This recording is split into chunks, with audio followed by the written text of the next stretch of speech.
Big பாஸ்ல இந்த வாரம் டபுள் எவிக்ஷன் இருக்கு. அதுல சாட்டர்டே இன்னைக்கு ஒரு எவிக்ஷன் முடிஞ்சிடுச்சு.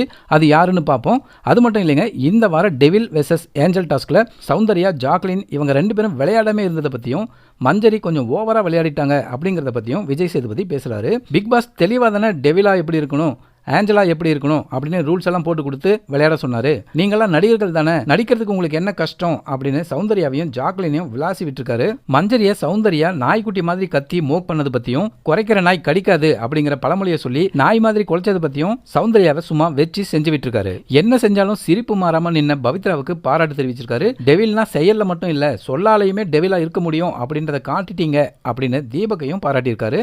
இந்த வார டபுள் எவிக்ஷன்ல முதல் எவிக்ஷனா ஆர்ஜே ஆனந்தியை வெளியேற்றி இருக்காங்க. ரெண்டாவது எவிக்ஷனுக்கு சத்யா, ரயான், சாச்சனா, தர்ஷிகா இவங்க 4 பேருமே ஹாட் சீட்ல இருக்காங்க. ரெண்டாவதா யாரு எவிக்ஷன் ஆகி வெளியில போனாங்க அப்படிங்கிறது இன்னும் கொஞ்ச நேரத்தில் தெரிஞ்சிடும். ஆர்ஜே ஆனந்தி வெளியில போனது உங்களுக்கு ஓகேவா? ரெண்டாவது எவிக்ஷன் யாரா இருக்கணும்? உங்க கருத்தை பதிவு பண்ணுங்க.